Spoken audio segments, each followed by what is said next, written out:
Hello, it's Nick here from Vegans Be the Change on Sunday, the 1st of December, with just a brief roundup of the vegan news from the past week or so. Perhaps the biggest event was the Meat a Threat to Our Planet BBC One documentary, in which Liz Bonin travelled the world. She travelled to see some huge industrialised mega farms in Texas.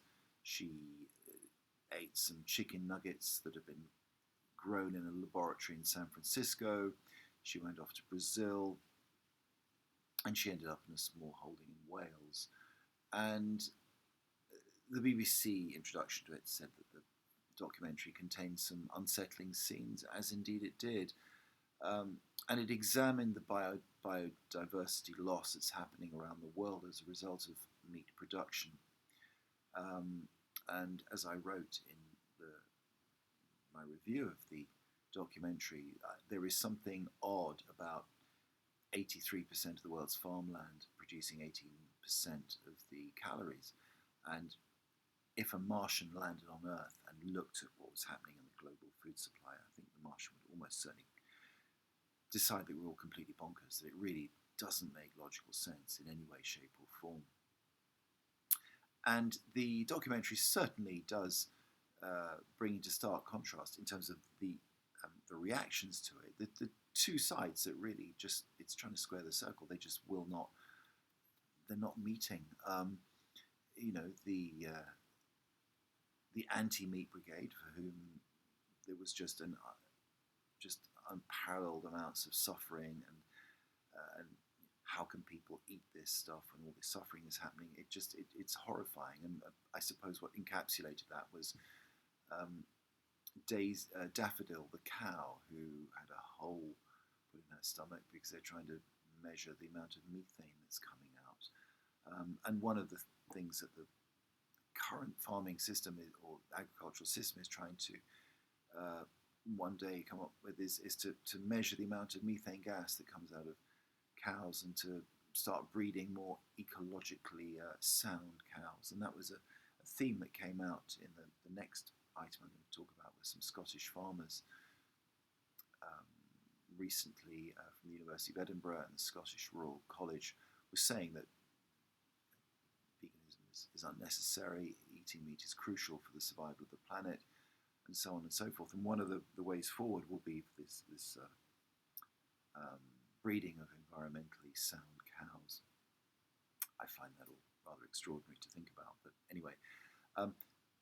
And then the other side of the equation for that documentary is the British farmers, and they were up in arms about how this was a hatchet job by the BBC, that farming standards in Britain are totally different to places like those mega farms in Texas and what's going on in Brazil, and that the British countryside is being protected by British farming, and that in many instances the cows and the sheep, they roam around the countryside and they're grass fed and so on and so forth. So the documentary raised a lot more questions than it answered, but the reporter certainly said that she'd found the whole experience quite distressing, what she'd found, and that she was now going to reduce her own personal meat consumption, not reduce it entirely, but the one thing was for sure, if humanity is going to survive, that we will all have to eat less meat over the course of time. Now, another story that came out was to do with the farms in Wisconsin, which of course is America's dairyland, and farms are closing left, right and centre. Half the number of farms are in existence now as were there in 2004. And whilst these statistics weren't especially new this week, what was new was the amount of reporting that came out about it, and how it really is becoming a political issue there with the farmers' mental health and lots of bankruptcies and suicides and so on. And so it's bringing into stark contrast, into stark relief rather, the fact that the dairy industry really is in crisis. So that was very clear in this week's news. There was quite a bit of coverage in the mainstream media about the Game Changers documentary, and it was focusing on the titillating aspect of it about male erections, and the segment in the documentary where 3 young athletes had their erections measured during their sleep. and in many cases, the the arousal during sleep, um, it went on for between 303% and 477% longer, and their hardness in one instance was 13% greater. Um, and those experiments were carried out by Dr. Aaron Spitz. That was interesting, but it just made the mainstream press. I mean, I personally found the blood samples taken from the three Miami Dolphin NFL players more interesting, where you could see see through after the blood had been tested, how after a vegan meal the blood was clear, and after a meal of meat the blood was cloudy, and that was really that personally affected me much more in that documentary. But anyway, in terms of animals, this week we had the very sad story from Australia, how the koalas are really suffering in the Australian bushfires. That 80% of their natural habitats have now been lost, and over 1,000 koalas were killed during these fires. And there's heartbreaking scenes of Australians recovering koalas, and they've been taking lots of burns on them to hospitals and so on. And the koalas are already functionally extinct. Well, that's the definition, the term that's being used. So that was very, very sad. In the States, the president signed the PACT Act, which is the Preventing Animal Cruelty and Torture Act, and that was passed unanimously in the Senate and House of Representatives. So that's definitely a big step forward for animal protection in the States.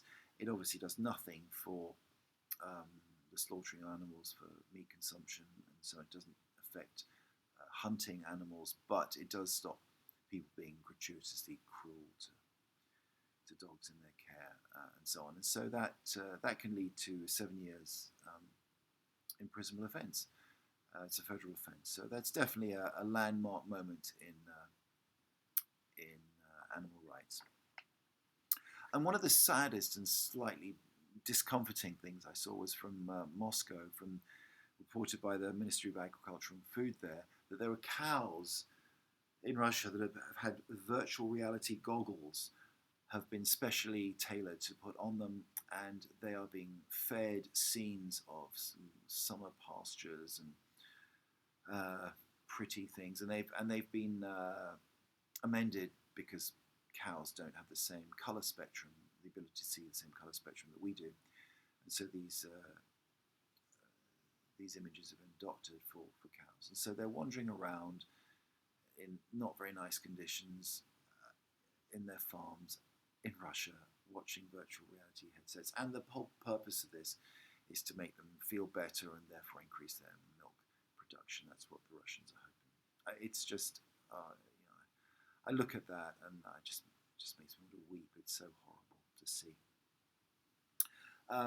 Fairly big story in the UK this week was a nursery in Chester called the Jigsaw Curzon House, run by a lady called Claire Taylor, and she has decided to impose a vegan diet on the children, and this has caused a great deal of hand-wringing, and she was on Good Morning Britain to justify this. A lot of parents are up in arms. A lot of the parents seem to think it's a pretty good thing, and Claire Taylor was talking about the schools, the nurseries have responsibility for their own environmental footprint and for the future of the children and for the planet. It was a good thing. Now, some of the parents don't like it. Of course, they are, if they do feed their children meat, then if they're well informed, they'd know that they shouldn't be eating meat on every meal. So they're getting a lot of good nutritional food in that nursery. And of course, the parents are quite free to feed them whatever they want in the evenings and the weekends. So, but that was an interesting one because, I have a lot of sympathy with what she's trying to do. I personally don't like imposing things on people. I think these things should be done through choice by and large. But that's been quite a controversial development. It's a very, very interesting story. Other than that, Raymond Blanc, the chef, has been interviewed and saying how the rise of veganism and the need to change meat production around the world is a huge challenge to haute cuisine chefs, and it's something that they should embrace, and he's embracing. So that was, from the culinary aesthetic point of view, that was a really nice thing to read. And then finally, we had another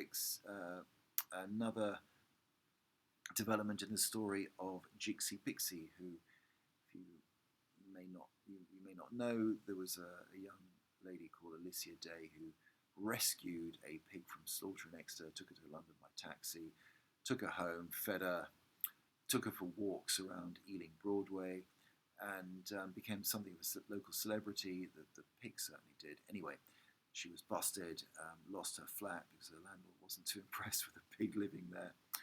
And